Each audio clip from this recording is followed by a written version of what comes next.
To do a brief video on making your electronic dance music more interesting. For example, a good song, any song, whether it's pop music or electronic or techno, it doesn't matter.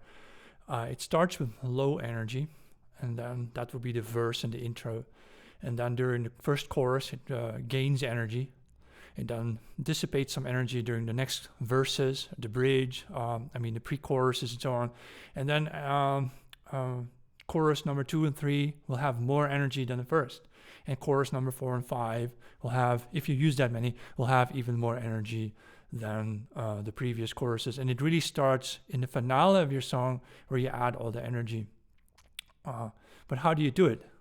How do you give your song more energy? Well, here I'll show you an example how you can do it with Melodies. So I use FL Studio. Say I have this very primitive melody that I start with, say at the start of the song, right? It goes something like this.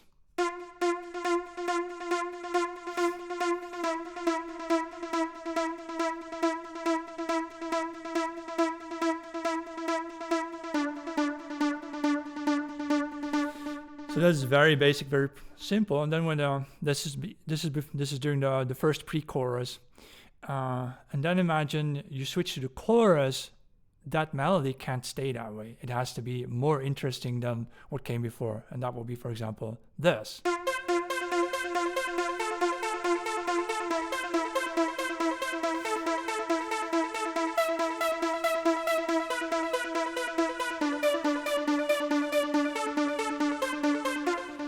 Now, you can simply continue with this kind of melody and you make it even more energetic, even more interesting during the next choruses, for example.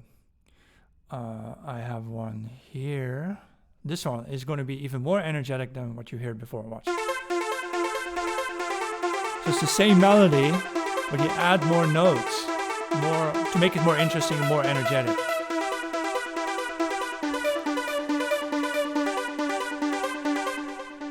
And then during the final part of my song, my track, the final chorus, which is the end of the song where you should have highest energy levels, I add even more notes and make it into this. So now I'm playing chords, see?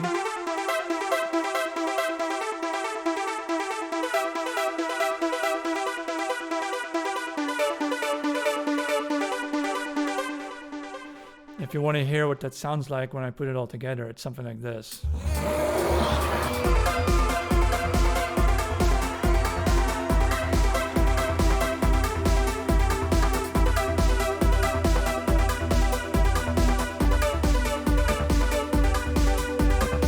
So compare that to the first chorus, which was this. Do you hear the difference? You can clearly hear the difference in the final chorus. I added more instrumental sounds like a snare and the hi-hat and so on. During the first chorus, the melody is there, but it's quite simple. And the verse part would have been, here, let me see if I can find a good verse. Here's an example of the verse.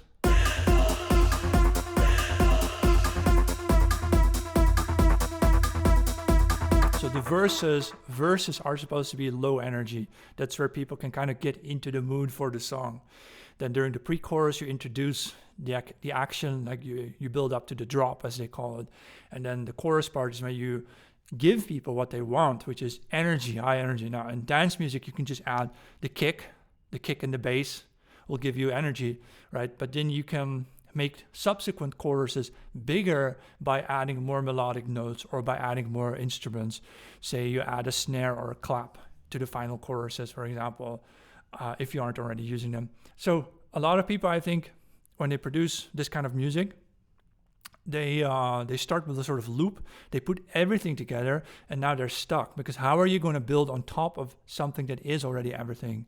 What you do is you simply remove everything to keep the skeleton, the basic foundation of your song, which would be to kick, the bass, one melodic line, and maybe a hi-hat, one hi-hat, a close hi-hat, like t-t-t.